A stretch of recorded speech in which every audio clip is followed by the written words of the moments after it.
do people defer to your every whim now? I mean, is it everything you expected it to be and more? You know, I was watching Entertainment Tonight the other night, and an interview with Harrison Ford, and the only thing that they used to the whole interview, I don't know if there was a real big interview, but the only answer they used, they asked him what it was like to shave his beard off. And then I saw another interview with Anthony LaPaglia about So I Married an Ex-Murderer, and the only question they used on him was what it felt like to wear a skirt. So I don't know, I'm just wondering like what question you're going to decide to use. You're going to ask me like what it was like to, I don't know, something ridiculous. Okay, so what was the question? I'm sorry. What was it like to wear a skirt and shave your beard for this part? It was amazing because, you know, we actually had to shave it in one take, and it's a very airy feeling wearing a kilt in a movie. It's very liberating. And it really, I suppose, makes a statement about your character, right? I think it makes a statement about myself as a human being and what I believe in and how I feel about fashion in general. What was the question again? I'm sorry. What was the other question? What drew you to this script? I think it was the offer from my agent to saying that they actually would let me direct the movie. That drew me. It was like a magnet. Suddenly I was fascinated with the material. No, seriously. It was a really good script. It was really well written, and it was about people who were you know, my age, a little younger, and dealing kind of with issues and things that people from this generation are dealing with. And I thought it was just really well written and very funny, and something that I could cast myself in. Oh no, it's a joke. That's a joke. Okay. The title or the phrase being bandied about is Reparation Generation.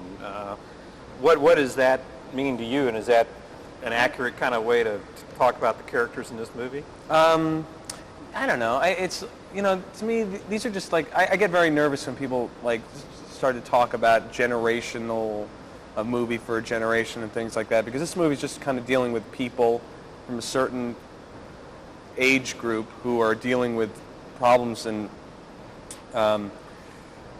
issues that kind of affect everybody at a certain time in their life. So I don't think it's kind of meant to be anything other than an entertaining movie about real people written in a very kind of real way that hopefully is kind of funny and also emotionally satisfying to watch, if that means anything. And maybe does well at the box office too. Well, changes the scope of human history. Yeah, and also changes the scope of human history. That would be, but you know, that's nothing you really go for. You just kind of hope it happens. Maybe. How much do you relate to the characters in this movie, the 20-year-olds, and if not personally, but people you see and interact with? How representative of what's going on do you think this movie is? I think, you know, unfortunately, it's kind of representative of the situation that a lot of people who are coming out of college are dealing with. You know, really slim job market, and you know, this kind of general feeling of figuring out what to do with your life, what's important, and I think the people in this movie are kind of privileged enough in a way that they're not dealing with life and death situations in terms of being dirt poor or you know, having to go out. They're not homeless.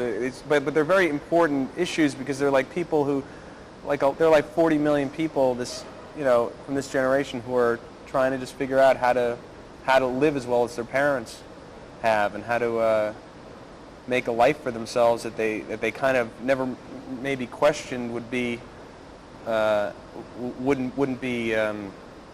available to them. I mean, it's really tough now, and I think it's important to see, I don't know, just to see a movie that deals with that in a funny way. I don't know. I mean, I don't want to say it's an important movie because it's very unimportant. The movies are very unimportant, but you know, I think there are a lot of people who would enjoy seeing this movie because they can identify with it.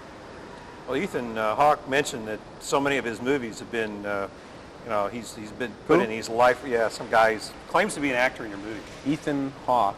Is that him? Oh yeah, yeah, what? Yeah. I'm sorry, what? Ethan Hawke? Yeah, Ethan, great. He's really good. I thought he was amazing in the movies that he's done before. The work I've seen that he's done, especially in his in the earlier films that he's done, is just outstanding work. Really good. And how's he to work with? Who? Ethan? Oh, Ethan is,